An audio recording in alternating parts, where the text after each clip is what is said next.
Seja bem-vindo mais uma vez ao canal Teologia Aprenda Mais. Nesse momento a gente vai trabalhar com a disciplina de Bibliologia. A disciplina de Bibliologia, né, ela faz parte do conteúdo, né, da unidade de Teologia Sistemática, né?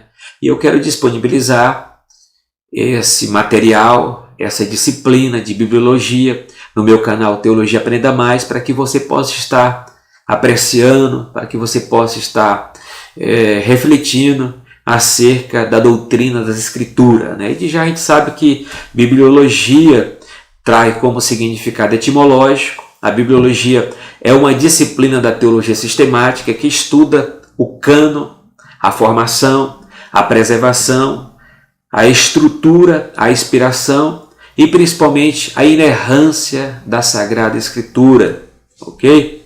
Então, uma das perguntas fundamentais que sempre fazemos, né, como ponto de interrogação é: o que é a Bíblia? Como resposta que temos é a revelação de Deus escrita para a humanidade.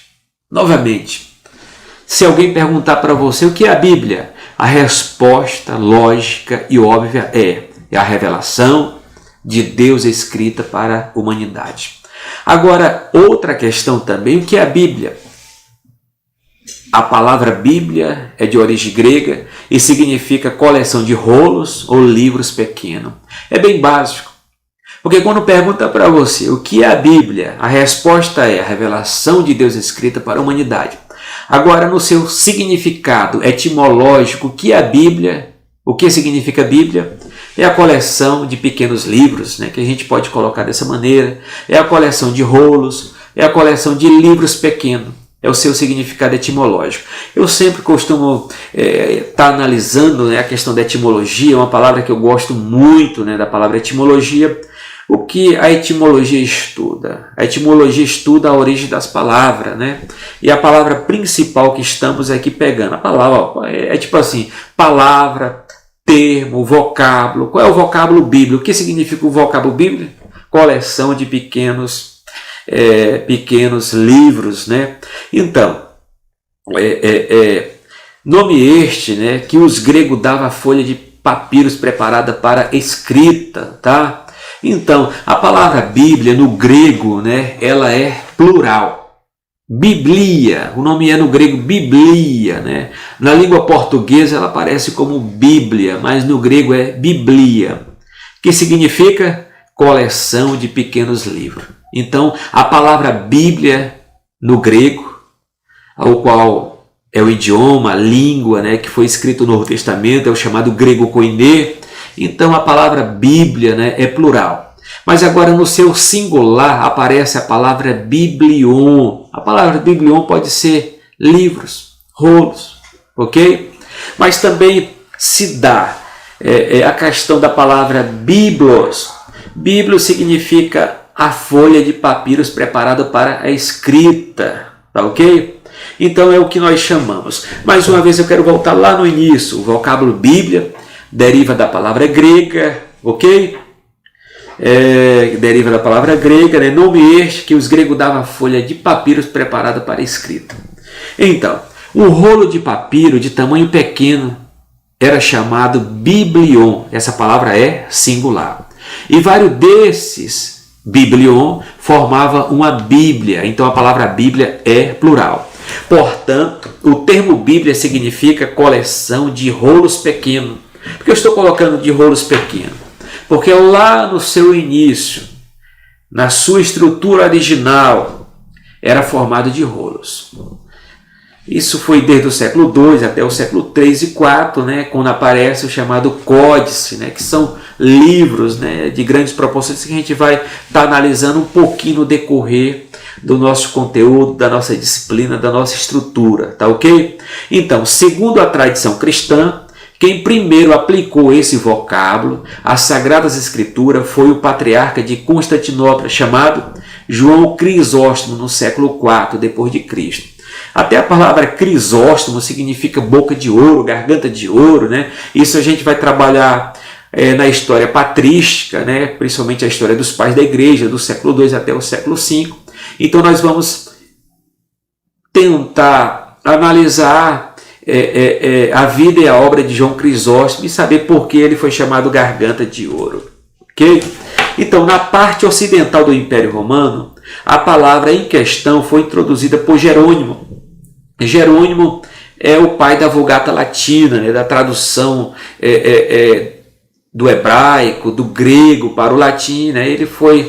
Ele que escreveu, traduziu uma das Bíblias fantásticas, né, principalmente no século IV, que é chamada Vulgata Latina. Então, na parte oriental do Império Romano, esse tradutor da Vulgata, chamado Jerônimo, né, ele costumeiramente chamava a Bíblia Sagrada como Biblioteca Divina.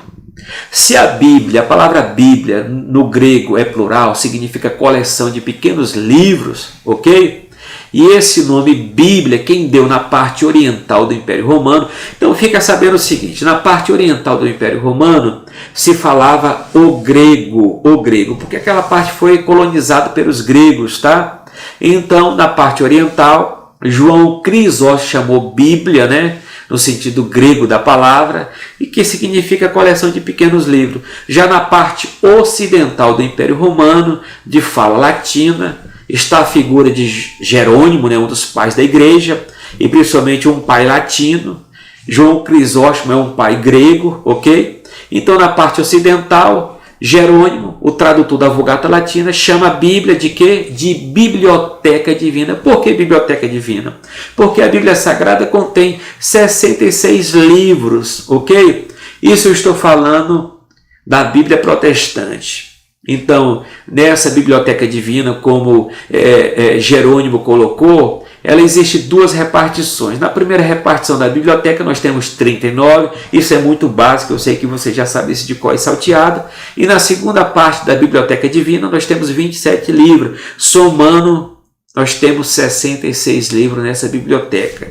Mas uma coisa você pode até questionar, mas aí, a Bíblia Católica, a Bíblia de Jerusalém, contém quantos livros? Contém 73 livros. Por quê?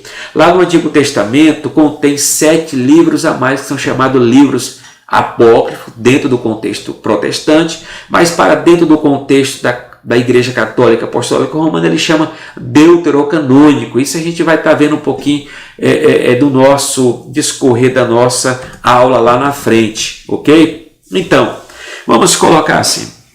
O vocábulo Bíblia, segundo seus aspectos etimológicos, gosto muito da palavra etimologia, deriva da palavra grega biblos, nome este que os gregos davam a folha de papiros preparada para escrita, ok? Então, o rolo de papiro de tamanho pequeno era chamado biblion. Então, a palavra biblion, lá no início, eu coloquei o que significa, a palavra biblion é singular, e a palavra Bíblia é plural. Lembra da palavra grega, biblia, tá? Então, o rolo de papiro de tamanho pequeno era chamado biblion, e vários desses formavam uma Bíblia. Então, temos a Bíblia protestante com 66 livros. Portanto, o termo Bíblia significa coleção de livros, ou então rolos pequenos, tá? Ou coleção de rolos pequenos. Então, nós temos aqui os principais materiais ao qual a Bíblia foi escrita, né, no decorrer da sua história, né? Então, temos mais de 1000 anos, 1000 e poucos anos de história de escrita. Quais foram os materiais, a princípio, que se usaram lá, desde o Gênesis até o Apocalipse? Então, se usaram pedras, né? Usaram pedra, ou então tábuas de pedra. Isso tem como referência lá o livro de Êxodo, capítulo 24, versículo 12, Deuteronômio, capítulo 27, versículo 2, então fala de tábuas de pedra. E também tem uma questão de casco de cerâmica. Você também pode abrir a sua Bíblia lá para estar analisando Jó, capítulo 2, versículo 8, Ezequiel, capítulo 4, versículo 1, que são as referências.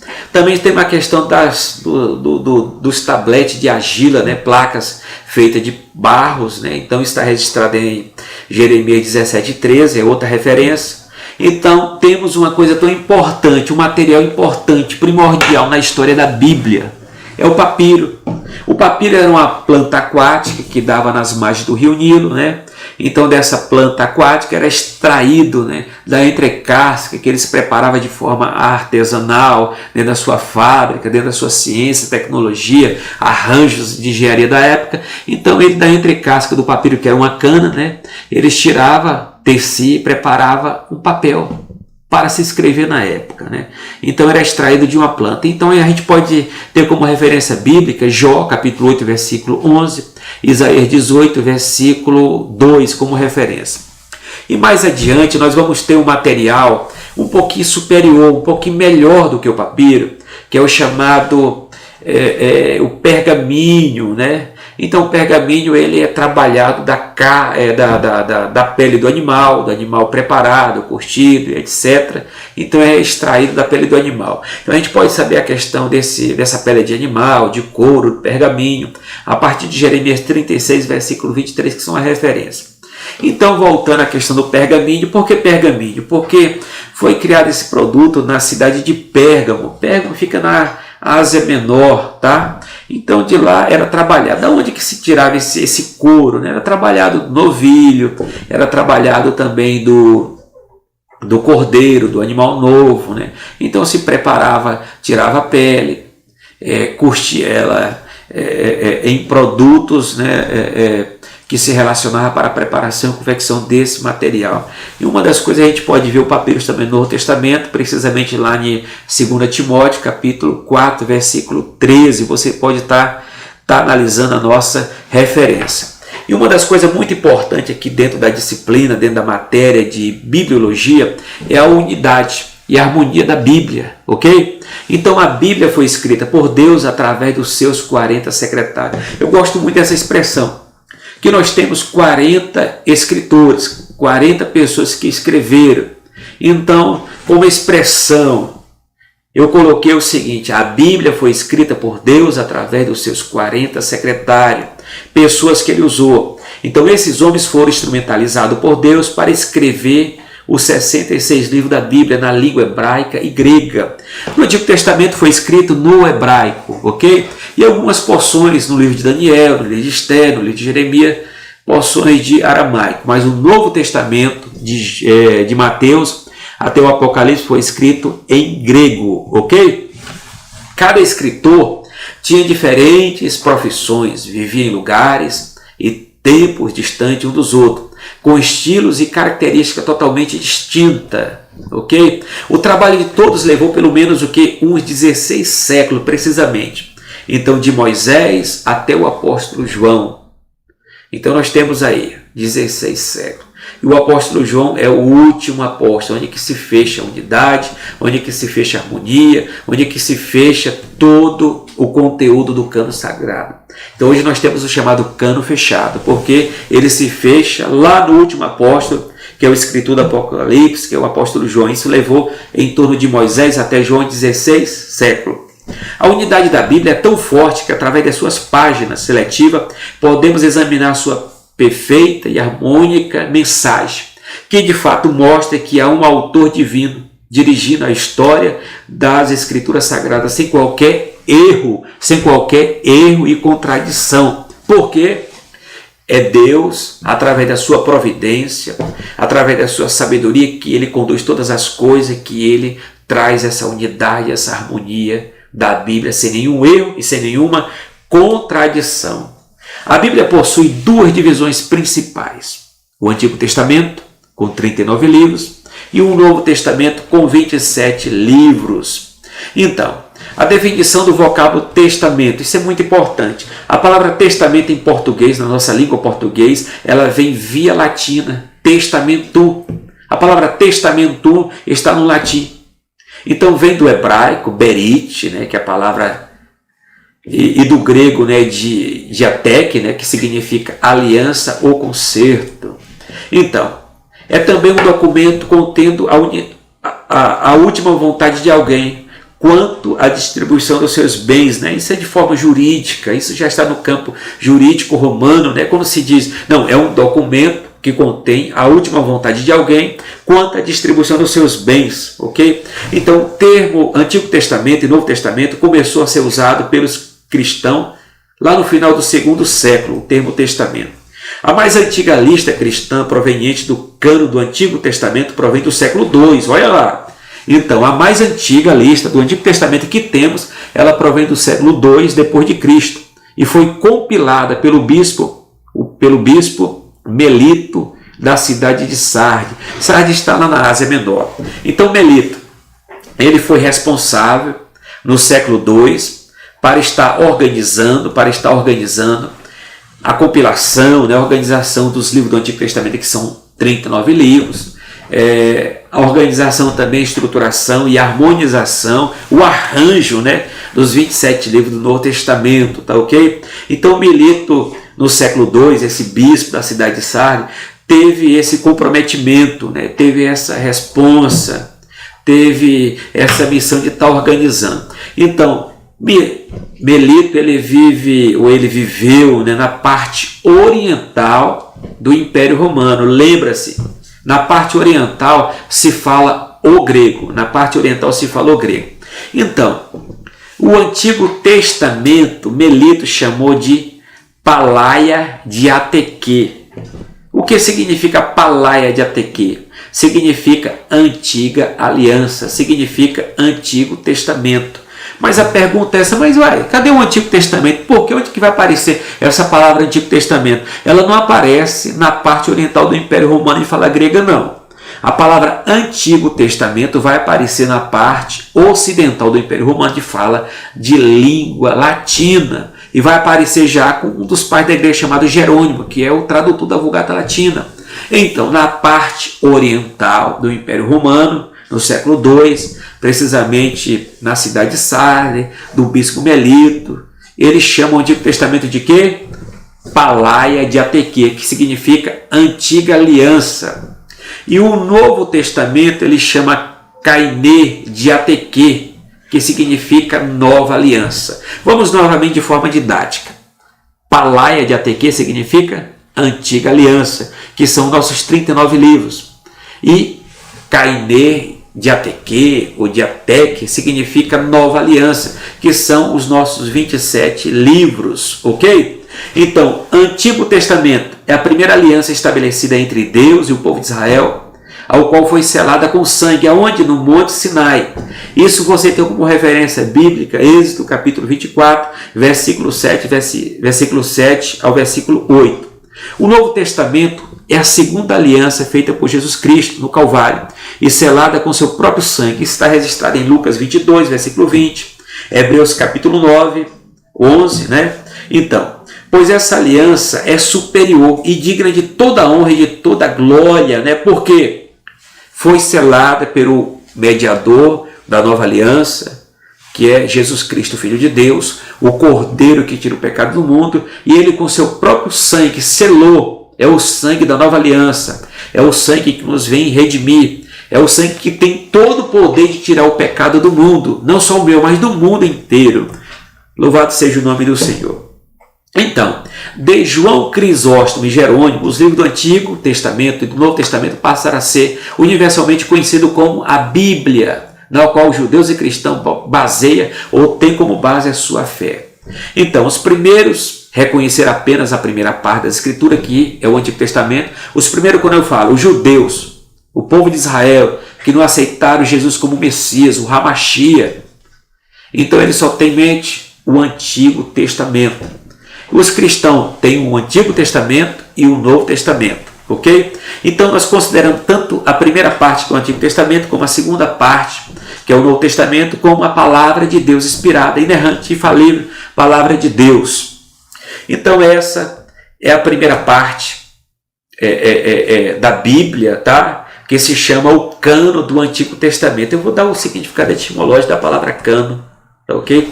Então, os livros sagrados dos judeus. Quais são os livros sagrados dos judeus do Antigo Testamento? Então, o Pentateuco. O Pentateuco é Gênesis, Êxodo, Levítico, Número e Deuteronômio. Os livros históricos começam com o quê? Josué, Juízes, Ruth, 1º e 2 Samuel, 1º e 2 Reis, 1º e 2 Crônica, Esdras, Neemias e Esther. Os livros poéticos, Jó, Salmos, Provérbios, Eclesiastes e Cantares. Os livros proféticos, eu pego dessa palavra um pouco, que ela está no arranjo, né, na organização da Tanakh. A gente vai ver o que é Tanakh lá na frente, né, na Bíblia do Antigo Testamento judaico. Então, nós temos chamado profetas maiores. Não, isso está na nossa organização, me desculpe, está na nossa organização, que é Isaías, Jeremias, Lamentações, Ezequiel e Daniel. E os profetas menores começam a ser cabeçados por Oséias, Joel, Amós, Obadias, Jonas, Miqueias, Abacuque, Sofonias, Ageu, Zacarias e Malaquias. Então isso é o Antigo Testamento. O Antigo Testamento. Então, como resumo para terminar essa primeira parte dessa aula, né? A primeira parte dessa aula que eu vou gravar, a segunda você vai acessar a nossa aula. E como fechamento eu quero dizer, o mais antigo registro sobre o cano bíblico são estes os nomes do livro do Antigo Testamento. Então, temos todo o Antigo Testamento: Moisés, Gênesis, Número, Levítico, Deuteronômio, Josué, filho de Nun, Juízes, Ruth, 4 livros dos reinos, dos livros de Crônicas, Samuel, Salmo de Davi, os Provérbios de Salomão, a Sabedoria, Eclesiastes, o Cântico do Cântico, Jó, os Profetas, Isaías, Jeremias, os 12 no único livro, Daniel, Ezequiel e Esdras. Então nós temos essa lista. A lista de quem? De Melito, bispo de Sardes, que essa lista, né? A palavra lista, por que eu peguei lista? É a palavra cano. Cano significa lista. Cano significa coleção. Então nós temos o cano, a lista de Melito, bispo de Sardes, de 170 depois de Cristo. Então, graça e paz, a paz do Senhor, e até a próxima aula.